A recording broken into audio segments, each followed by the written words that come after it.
Eu descobri que tem como você dominar sobre todas as coisas. Talvez você não tenha descoberto isso ainda. Pablo, eu já ouvi falar, mas você só vai descobrir depois que isso for revelado dentro de você. Uma simples palavra, isso aqui é gestão do tempo, né? O nome da palestra. Você vai anotar assim, o do. Escreve assim, ó, do. Aí você vai colocar no. Aí você vai riscar o do. Não existe gestão do tempo. Você não manda no tempo, você não volta no tempo, você não avança no tempo, você não manda em nada. Isso é a primeira coisa que você vai colocar na sua cabeça. Ninguém manda no tempo, a não ser o dono do tempo, que é Deus. Outra coisa que você já falou, você queria que o dia fosse maior. Já, sim ou não?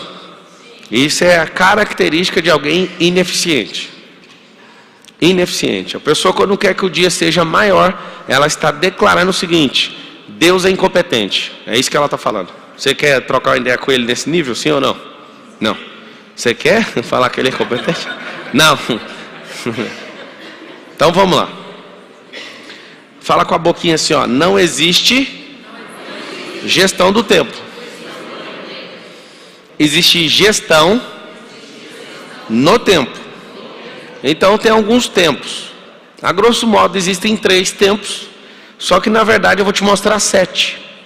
Alongando o passado, o presente e o futuro. No passado você vai notar o seguinte: no passado tem 2 tempos, um passado de glória e um passado de derrota. Como é que fica preso no passado? Ninguém vai ficar preso no passado que é neutro. Não existe esse passado. Ou o passado é de glória. Por exemplo, essa era de tecnologia, de internet, tem gente que tem muito problema com o passado, porque era famoso na televisão e hoje é insignificante na internet. Muita gente. Gente que já foi assistida por 150 milhões de pessoas e tem 50 mil pessoas no Instagram. Aí a pessoa fica doida, porque ela não deu conta de transicionar isso. Então, se você tem glória no passado, você pode correr o risco de ficar preso nesse tempo. Se você tem treta no passado e não resolve, você também pode ficar preso nesse tempo. No futuro, de preocupação e ansiedade, você vai para esse tempo quando você não está preso no passado e nem produzindo no agora. E aí quando você começar a perceber, vocês que estão chegando, aperta o like, aperta tudo que tem para apertar aí. Quando você percebe, tem um futuro que é brilhante, que é colher aquilo que eu plantei, e tem um futuro de ansiedade.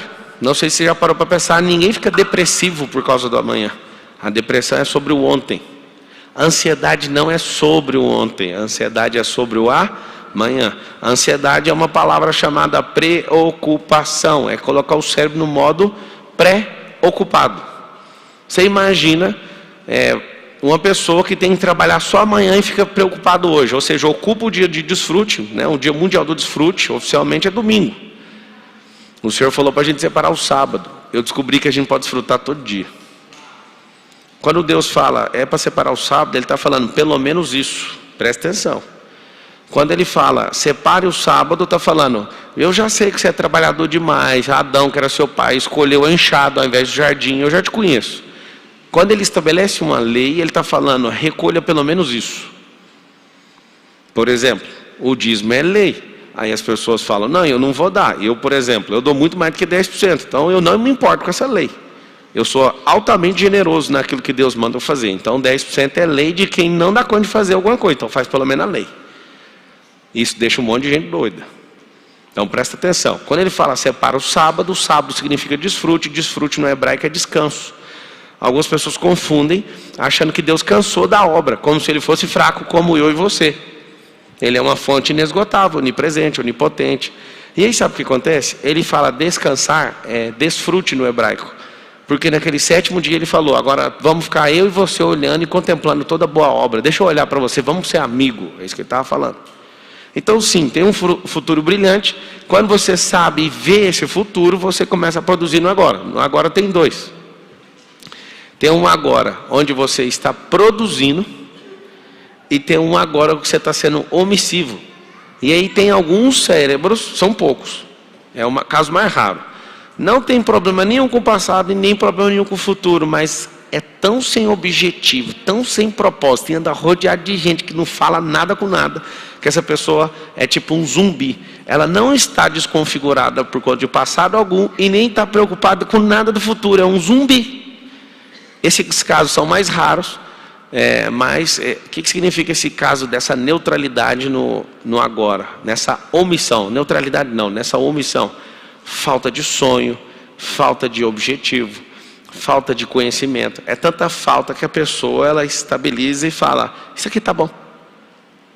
Um dia eu parei um senhor jardineiro fazendo uma bela obra lá no meu condomínio. Eu falei, quanto que o senhor ganha por mês? Aí ele falou, eu ganho R$1.800. Eu falei, você sabe que o senhor está fazendo nesses 2 dias de trabalho, você poderia cobrar 5 mil? Aí ele falou, mas eu não quero.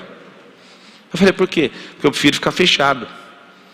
Por que eu prefiro isso? Eu falei, não, você não entendeu. Você está fazendo jardim de rico e em 2 dias esse jardim é 5 mil conto. Sem comprar nada, só serviço. Ele, eu sei, mas eu não quero. Então assim, essas pessoas elas são omissas com o agora. Não tem sonho nenhum, não está apontando nada para frente, não tem nada que a perturba na cabeça dela, ela só está num ambiente que não estimula, ela não tem pessoas que patrocinem ela, não tem. E quando começa a ter, a cabeça faz assim, ó, explode. Então presta atenção. Cortou o dor, então ninguém tem gestão do tempo. Você tem gestão do seu filho pequeno, seu filho ficou grande, você tem gestão dele? Alguns pais sim, desde que o filho não seja gestor da própria vida. Você tem gestão de coisas? Tem. De tempo você não tem. Você tem gestão do que Deus vai fazer? Também não. Aprenda. Quando você perceber que é o mover daquele que te chamou, você não tem gestão disso. Mas no tempo que você tem, você consegue dominar. Na palavra fala assim, ó, que dá para você remir o tempo. Eu anotaria assim, ó, hashtag remissão. Se você pegar, por exemplo, um cara que está na cadeia, cumprindo a cana dele lá, tem um regime de progressão. Chama progressão de regime. O cara tem antecedentes criminais, o cara tem bom comportamento, não foi por crime hediondo, tem que seguir uma lista. Seguiu a lista? Seguiu. Então aperta play. Aí o cara, alguém lembra aí para mim, um dia, quanto que é? 5 ou 4 dias trabalhados, diminui um da pena? 3 para 1 hoje, né? Deu uma atualizada. Então, 3 dias trabalhando no presídio, ele consegue remir um dia. Desconta um dia. Assim também é no reino espiritual. Assim também é na gestão no tempo. Dias altamente produtivos começam a remir o tempo que você estava parado. Eu te provo. Se você entrar numa exponencialidade e sair da vida linear, cada alavancada que você der, engole 10 anos da sua vida passada. Tem gente que fica 30 anos sem virar nada na vida. Aí entra no ambiente certo, com pessoas certas, usando as ferramentas certas, se conectando. O que acontece? Essa pessoa absolutamente, ela consegue fazer essa remissão de tempo. Então se até no presídio o cara trabalha 3 dias, desconta 1 da pena.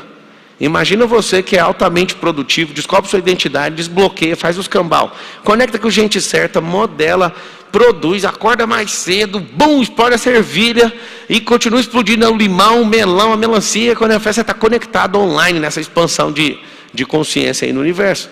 Se for desse jeito, eu vou te falar, você vai entrar numa coisa chamada remissão de tempo.